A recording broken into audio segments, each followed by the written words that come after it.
नमस्कार, public news देख रहे हैं आप। राहुल गांधी मानहानि के एक मामले की सुनवाई के लिए लखनऊ पहुंचे, जहां उन्होंने कोर्ट में सरेंडर किया, लेकिन 5 मिनट के बाद ही राहुल को जमानत मिल गई। वहीं हम आगे बात करेंगे राहुल गांधी के विदेश नागरिकता मामले में। दरअसल एडिशनल सीजेएम आलोक वर्मा एमपी एमएलए कोर्ट ने 20,000 रुपये के 2 बॉन्ड पर उन्हें जमानत दे दी। बता दें कि यह मामला भारत जोड़ो यात्रा के दौरान भारतीय सैनिकों के खिलाफ कथित अपमानजनक टिप्पणी से संबंधित है। राहुल गांधी इस मामले में आज लखनऊ के special MP MLA magistrate court में पेश हुए। कोर्ट ने राहुल को समन भेजकर पेश होने को कहा था। राहुल ने भारत जोड़ो यात्रा के दौरान 16 दिसंबर 2022 को सेना के खिलाफ अपमानजनक टिप्पणी की थी। तब गलवान घाटी में हुई झड़प को लेकर कांग्रेस नेता ने कहा था कि चीन की सेना हमारे जवानों को पीट रही है, लेकिन इस बारे में कोई नहीं पूछ रहा है। उन्होंने कहा था कि चीनी सैनिक हमारे सैनिकों को मार रहे हैं, जबकि भारतीय सेना ने 12 दिसंबर को आधिकारिक बयान जारी करके बताया था कि चीनी सेना भारतीय सीमा में अतिक्रमण कर रही थी, जिसका भारतीय सेना ने मुंह तोड़ जवाब दिया। लिहाजा चीनी सेना अपने क्षेत्र में वापस चली गई। इस झड़प में दोनों पक्षों को मामूली चोटें आई थी। राहुल गांधी के बयान के बाद बीआरओ के पूर्व डायरेक्टर उदय शंकर श्रीवास्तव ने राहुल के खिलाफ लखनऊ की अदालत में मानहानि का केस दायर किया था। इसके खिलाफ राहुल गांधी इलाहाबाद हाई कोर्ट गए, लेकिन वहां उन्हें कोई राहत नहीं मिली। इसके बाद राहुल आज लखनऊ की अदालत में पेश हुए।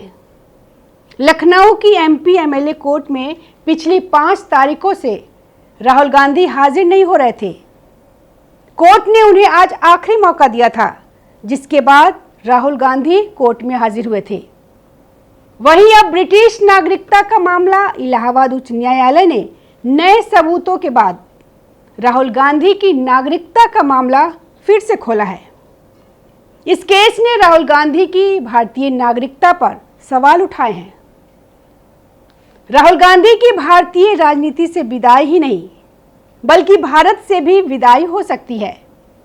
गृह मंत्रालय की नागरिकता शाखा ने भारतीय दूतावास के माध्यम से ब्रिटिश सरकार को औपचारिक अनुरोध भेजकर राहुल गांधी की नागरिकता और पासपोर्ट के बारे में जानकारी मांगी है।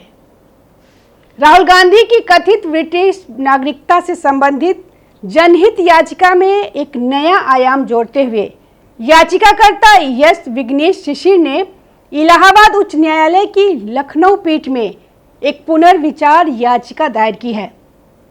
उन्होंने लंदन, वियतनाम और उज्बेकिस्तान से प्राप्त कथित नए वीडियो और दस्तावेज प्रस्तुत किए हैं। इससे पहले तत्कालीन मुख्य न्यायाधीश रंजन गोगोई ने ऐसी याचिका को खारिज कर दिया था, क्योंकि विदेशी नागरिकता साबित करने वाले सही और पर्याप्त सबूत नहीं रखे गए थे, लेकिन केस बंद नहीं किया गया था। याचिकाकर्ता एस विघ्नेश और भारत सरकार को पर्याप्त सबूत जुटाने का समय और निर्देश देकर मामले को ठंडे बस्ते में डाल दिया गया था। तभी से एस विघ्नेश और भारत सरकार इस मामले से संबंधित जरूरी जानकारी जुटाने में लगे थे। 14 मई 2025 को उच्च न्यायालय ने केंद्र सरकार को इस मामले में कार्रवाई करने का निर्देश दिया था। इसके जवाब में गृह मंत्रालय की नागरिकता शाखा ने भारतीय दूतावास के माध्यम से ब्रिटिश सरकार को एक औपचारिक अनुरोध भेजकर राहुल गांधी की नागरिकता और पासपोर्ट के बारे में जानकारी मांगी थी। याचिकाकर्ता के अनुसार ब्रिटिश सरकार ने अनुरोधित नागरिकता संबंधी जानकारी भारतीय प्राधिकारियों को उपलब्ध कराई है तथा याचिकाकर्ता को तदनुसार सूचित कर दिया गया है। इस मामले की जांच वर्तमान में नई दिल्ली स्थित केंद्रीय जांच ब्यूरो सीबीआई की भ्रष्टाचार निरोधक शाखा 2 द्वारा की जा रही है। राहुल गांधी पर संवैधानिक शपथ का उल्लंघन करने तथा विदेशी नागरिकता के संबंध में कथित रूप से जानकारी छिपाकर भ्रामक चुनाव घोषणा पत्र प्रस्तुत करने का आरोप है, क्योंकि भारत में दोहरी नागरिकता का कानून नहीं है। संविधान के अनुसार भारत में अस्थायी निवास करने के लिए भारतीय नागरिक होना जरूरी है। यदि कोई विदेशी नागरिकता लेता है तो उसकी भारतीय नागरिकता अपने आप खत्म हो जाती है। भारत के अलावा किसी और देश का पासपोर्ट रखना भी गैर कानूनी है। भारतीय संविधान के अनुसार भारतीय नागरिक ही वोट डाल सकते हैं और चुनाव लड़ने का अधिकार भी केवल भारतीय नागरिकों को ही है। इसके अलावा राहुल गांधी पर यह भी आरोप है कि वे 182 दिनों से भी कम समय के लिए भारत में रहते हैं, जबकि भारतीय नागरिकों के लिए निर्धारित समय के लिए भारत में रहना जरूरी है। अगर इस मामले में दम नहीं होता या गलत आरोप होते तो पहले तो भारत सरकार ही ब्रिटिश सरकार के आगे अपनी किरकिरी नहीं करवाती। दूसरे, ब्रिटिश सरकार जरूरी सबूत और प्रमाण कैसे उपलब्ध करवा सकती है? वो तो कोई झूठे सबूत नहीं देगी। ब्रिटिश सरकार ने भारत सरकार के अनुरोध पर राहुल गांधी की ब्रिटिश नागरिकता से संबंधित चौंकाने वाला जानकारी दी है। याचिका में चुनाव आयोग, प्रवर्तन निदेशालय, आयकर विभाग, रायबरेली के निर्वाचन अधिकारी और लोकसभा अध्यक्ष को भी प्रतिवादी बनाया गया है। लखनऊ पीठ ने पहले राहुल गांधी की नागरिकता की स्थिति पर केंद्र द्वारा निर्णायक रिपोर्ट प्रस्तुत न करने के कारण मामले को खारिज कर दिया था। उस समय अदालत ने कहा था कि याचिका अनिश्चित काल तक लंबित नहीं रह सकती है और याचिकाकर्ता को आवश्यकता पड़ने पर किसी अन्य कानूनी मंच का रुख करने की अनुमति दी थी। उसने यह भी निर्देश दिया था कि प्राप्त होने वाली किसी भी रिपोर्ट को याचिकाकर्ता के साथ साझा किया जाए और अदालत में दाखिल किया जाए। इस घटनाक्रम के बाद याचिकाकर्ता विघ्नेश ने समीक्षा याचिका दायर की। 21 अप्रैल 2025 की सुनवाई के दौरान केंद्र की ओर से अतिरिक्त सॉलिसिटर जनरल सूर्यभान पांडे ने एक स्थिति रिपोर्ट प्रस्तुत की। हालांकि अदालत ने इसे अपर्याप्त माना और जोर देकर कहा कि इस राष्ट्रीय महत्व के मामले में देरी बर्दाश्त नहीं की जाएगी।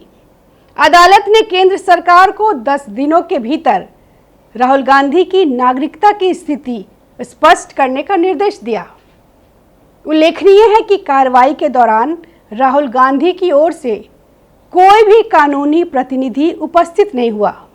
वहीं इलाहाबाद हाई कोर्ट ने राहुल गांधी की नागरिकता को चुनौती देने वाली याचिका का निपटारा किया। कर्नाटक निवासी याचिकाकर्ता विघ्नेश शिशिर ने शुरू में दावा किया था कि राहुल गांधी ने ब्रिटेन स्थित एक कंपनी के निदेशक पद पर रहते हुए खुद को ब्रिटिश नागरिक घोषित किया था।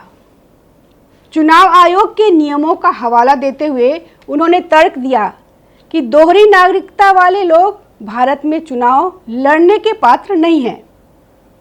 उन्होंने नागरिकता अधिनियम 1955 की धारा 9(2) के तहत राहुल गांधी की भारतीय नागरिकता रद्द करने की मांग की। इस मामले की आखिरी सुनवाई 24 मार्च 2025 को हुई थी, जहां न्यायमूर्ति AR मसूदी और न्यायमूर्ति अजय कुमार श्रीवास्तव की खंडपीठ ने राज्य सरकार को 4 हफ्तों के भीतर स्थिति रिपोर्ट दाखिल करने का निर्देश दिया था। हालांकि सरकार ने 8 हफ्ते का और समय मांगा और अगली सुनवाई 21 अप्रैल के लिए निर्धारित की गई। इससे पहले 19 दिसंबर 2024 को न्यायमूर्ति राजन रॉय और न्यायमूर्ति ओम प्रकाश शुक्ला की पीठ ने अतिरिक्त सॉलिसिटर जनरल सूर्यभान पांडे को गृह मंत्रालय से विवरण प्राप्त करने का निर्देश दिया था। इसके बाद गृह मंत्रालय ने अदालत को सूचित किया कि राहुल गांधी की नागरिकता पर स्पष्टीकरण मांगने के लिए ब्रिटिश सरकार को एक पत्र भेजा गया है। भारत संघ ने चल रही व्यापक जांच का हवाला देते हुए अतिरिक्त समय का अनुरोध किया, जिसकी रिपोर्ट 8 सप्ताह के भीतर आने की उम्मीद है। गौरतलब है कि सुप्रीम कोर्ट ने 2019 में इस तरह की एक याचिका खारिज कर दी थी। तत्कालीन मुख्य न्यायाधीश रंजन गोगोई ने टिप्पणी की थी कि अगर कोई कंपनी राहुल गांधी को ब्रिटिश नागरिक के रूप में सूचीबद्ध करती है तो वह अपने आप में ब्रिटिश नागरिकता साबित नहीं करती है। धन्यवाद। ताज़ा खबरों से जुड़े रहने के लिए हमारे चैनल को सब्सक्राइब करें और बेल आइकन को दबाना ना भूलें ताकि हर खबर की नोटिफिकेशन आपको मिलती रहे।